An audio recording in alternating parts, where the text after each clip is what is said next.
pipila siguro kaninyo tanaw na ng programa sa GMA, kuan masiguro na, kang di siya kakasuho. Doon ay usa ka OFW, nagtrabaho dito sa Middle East. Isip usa ka domestic helper, siya nagatiman sa mga bata, sugagmay, niya. After a while, kinanglan siya mabalik sa Pilipinas, kay balik sa siyang pamilya. After human sa pila ka tuig, 20 years, adunay mangita kaniya. One time sa ka journalist sa Saudi Arabia, babae. Aduna siya gipangita nga iyang nanay, nanay tawag nila. Taga Batangas to siya. Dugan niya pangita, tala siya sa Facebook, nakita nga niya. So, nakikuan siya kang Jessica. So, gusto makita niya katong iyang nanay, dugan na niyang ulam kita. So, gi-arrange ni Jessica Kasuho, tinibais pa dito sa Batangas. Dito, nakita sila. Nahinaw silang duha. Dugay nang magkita. Kana ang gitawag ka na sa literary form, recognition scene. Fiktibo kayo na nga, fiktibo kayo na nga pamaagi, dramatic, ang do ka tao nga, magtuo nga magkita pa sila for so many years. Ano na sa usaka, Amerikano, na panahon sa Vietnam War, na imamat siya o Indonesia, Vietnamese nga babae, nakahinugog mo ay sila, niya. Pag human sa gera, di man human, ipalagpot man mga Amerikano, pildi man sila. Kanang dinalian ang ilang paghawa sa Vietnam, kay ang mga Vietcong nga naman. So, dali-dali, di ba niya madala itong iyang girlfriend nga Vietnamese, balik sa Amerika. Nakalimtan na niya itong itong iyang uyab dito sa Vietnam. Nagminyo siya after 40 years, namatay ang asawa, hinumduman na doon na sa uyab dito. Iyang gibalikan, nakita sila, reunion, na siya anak na bilin. Nga nga mga scene ba nga, very touching kayo. Wala ka na maghuna-huna nga, makita pa mo kay, imposible na kayo, pero nahitabo ang encounter. So, gitawag na recognition scene, very dramatic kayo na. Muna natabo diri sa atong Ebanghelyo, si Maria, wa siya magtuo nga, makita pa sila ni Jesus. Di siya magtuo na nga, mabanaw si Jesus. Although, mag-ingon man siya, pero kasi magtuo nga, makita pa sila kay, klaro makayo namatay si Jesus. Gilubong.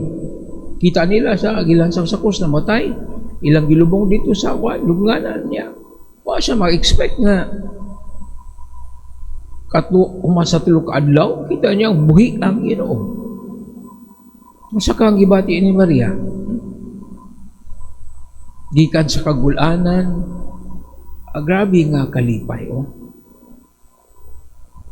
Naabot ko nakasinati na ba mo ka ng nagkumatos for how many months niya, kalit lang naka-recover. Dako kayo na nga kalipay, nga masinati sa katao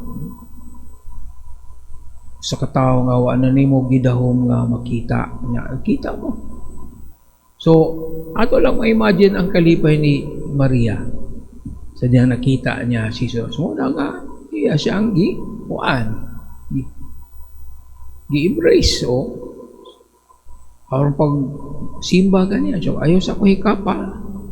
Kaya wala pa akong makabalik dito sa balay sa akong amahan. Nga inyong amahan, sa akong Diyos, nga inyong Diyos.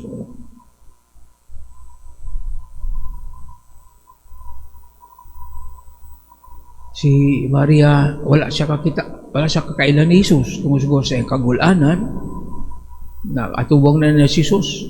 Iya siyang nailan, samtang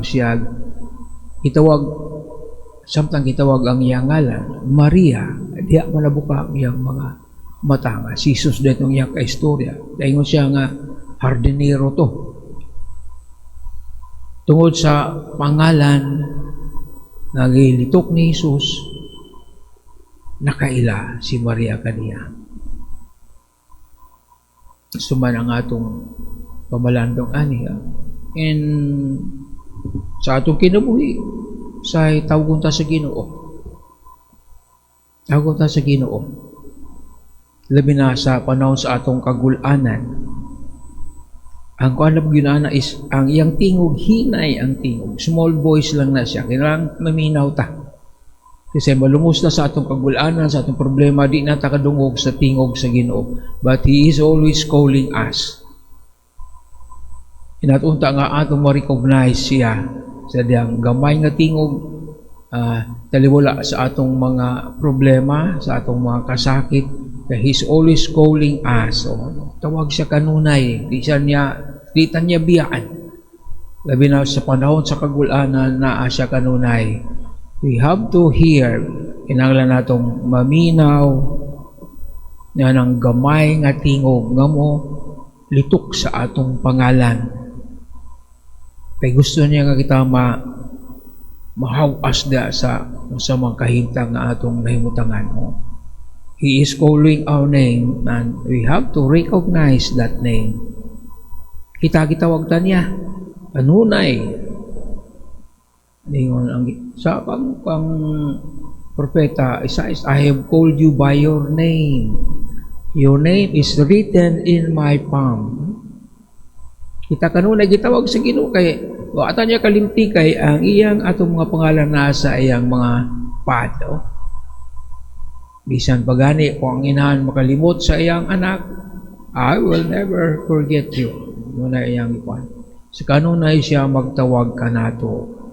Maminaw lang ta. Dili ta magpadala sa atong kaguulanan, magpalumos sa mga luha. Kay ang Diyos sa kanunay magtawag sa atong ngalan.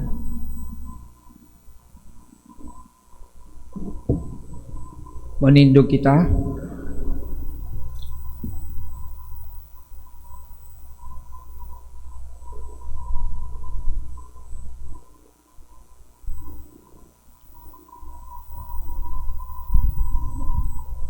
Pinagi sa ebanghelyo si Kristo misulti kanato gigamit ang mga pulong nga walay katapusang otoridad o gahom sa pag-alin.